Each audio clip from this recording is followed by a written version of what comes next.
Assalamualaikum warahmatullahi wabarakatuh. Berjumpa kembali di channel ini. Salam sejahtera untuk kita semua, terkhusus rekan-rekan guru calon P3K. Kali ini saya akan mengupdate tentang perkembangan pendaftaran untuk guru P3K. Hari ini saya coba mencari informasi pendaftaran untuk guru P3K, yang mana saya coba masuk ke SSC ASN untuk melihat tanggal pendaftaran. Nah, di SSC ASN saya lihat untuk tanggalnya masih under construction, namun di situ sudah dibuat alur resmi untuk pendaftaran hingga nanti penempatan dan pemberkasan untuk seleksi P3K. Pada akun SSC ASN, pemerintah sudah membuat alur seleksi P3K guru. Kalau kita perhatikan di sini ada 7 langkah ya, masing-masing setiap selesai ujian sudah ditentukan langkah pemberkasannya. Akan kupas satu persatu. Yang pertama itu adalah daftar akun. Di sini pelamar mengakses portal SSC ASN di https://sscasn.bkn.go.id. Ini barangkali sudah coba Bapak Ibu buka.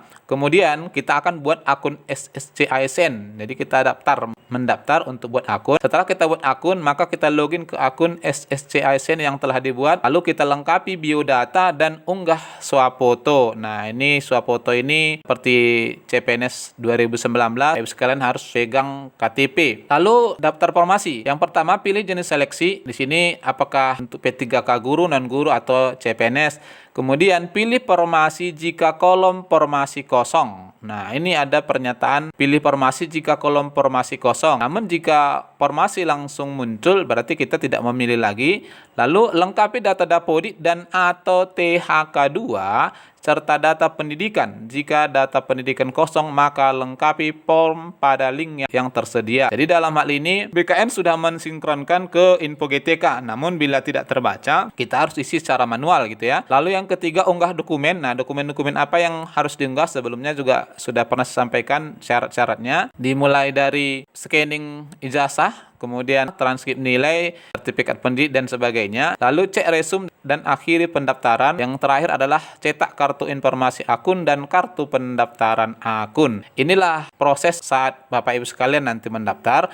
Lalu kita lihat yang ketiga, seleksi administrasi. Panitia memverifikasi data pelamar. Panitia mengumumkan hasil seleksi administrasi. Pelamar yang dinyatakan tidak lulus dapat menyanggah hasil seleksi administrasi. Berarti ini ada waktunya. Panitia mengumumkan hasil sanggah. Dan yang terakhir, pelamar yang dinyatakan lulus dan masuk ujian seleksi kompetensi teknis kesempatan pertama melakukan cetak kartu ujian. Jadi setelah diverifikasi oleh pemerintah dulu, baru cetak kartu ujian. Sehingga dalam hal ini, yang bisa pilih formasi pastinya adalah peserta untuk tes tahap 1. Lalu alur keempat, seleksi kompetensi teknis kesempatan pertama. Pelamar yang masuk pada ujian kesempatan pertama melaksanakan ujian seleksi kompetensi teknis. Panitia mengumumkan hasil seleksi kompetensi teknis kesempatan pertama. Lalu kemudian pelamar yang dinyatakan tidak lulus dapat menyanggah hasil seleksi kompetensi teknis kesempatan pertama. Nah, di sini ada dua tafsirannya ya. Pertama, untuk guru honorer yang memilih di sekolahnya lulus PG, maka akan langsung diangkat. Bila melebihi dari 1 untuk formasi yang sama, maka akan di-ranking nilai tertinggi. Nah, sehingga peserta kedua yang mendapat nomor urut 2 akan di-ranking nanti di tes kesempatan kedua. Yang berikut, pelamar yang dinyatakan tidak lulus dapat menyanggah hasil seleksi kompetensi teknik kesempatan pertama. Panitia mengumumkan hasil sanggah. Pengumuman ini bersifat mutlak dan tidak dapat diganggu-gugat. Setelah itu, pelamar yang dinyatakan lulus melakukan pemberkasan. Jadi kalau jadi ujian di Agustus nanti, maka setelah ujian dan pengumuman di Septembernya Bapak Ibu sekalian sudah langsung pemberkasan ya. Sehingga betul di awal Oktober itu sudah mulai penggajian. Lalu untuk alur kelima, seleksi kompetensi teknis kesempatan kedua. Pertama, pelamar yang tidak lulus pada seleksi kompetensi teknis kesempatan kedua memilih formasi. Pelamar yang masuk ujian seleksi kompetensi teknis kesempatan kedua dan pelamar yang tidak lulus pada seleksi kompetensi teknis kesempatan pertama yang telah memilih formasi melakukan cetak kartu ujian. Pelamar yang masuk ujian seleksi kompetensi teknis kesempatan kedua dan pelamar yang tidak lulus pada seleksi kompetensi teknis kesempatan pertama melakukan melaksanakan ujian seleksi kompetensi teknis kesempatan kedua. Inilah yang nanti dipergunakan oleh pelamar yang tidak memenangkan formasi di kesempatan pertama untuk memperbaiki nilai. Lalu, panitia mengumumkan hasil ujian seleksi kompetensi teknis kesempatan kedua. Pelamar yang dinyatakan tidak lulus dapat menyanggah hasil seleksi. Kemudian, panitia mengumumkan hasil sanggahan. Setelah itu,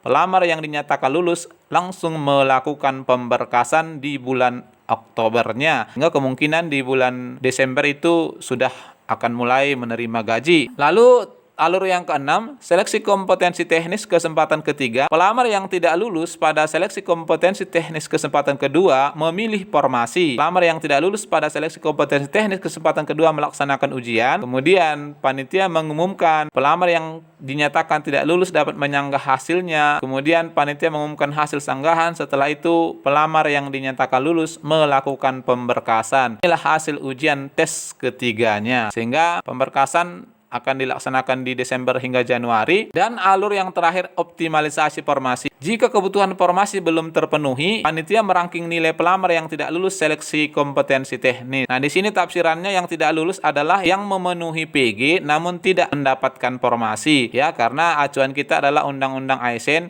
Jadi harus mencapai kualifikasi passing grade agar bisa diangkat oleh pemerintah. Lalu panitia mengumumkan hasil optimalisasi formasi. Pelamar yang dinyatakan tidak lulus dapat menyanggah. Panitia mengumumkan hasil sanggahan dan pelamar yang dinyatakan lulus melakukan pemberkasan. Jadi barangkali siapapun yang tidak lulus tes 1, tes 2 bisa memilih formasi bebas di daerah mana saja, nanti akan dirangking hasilnya ya. Secara teknis ini juga disampaikan oleh Ketua BKN Pak Bima, yakni alur pendaftaran CPNS sesuai Juknis Permenpan. Kita akan bahas di sini khusus untuk guru saja ya. Prosedurnya guru dan yang lain tetap sama, tentu melalui portal SSCASN. Nah, kita lihat dulu.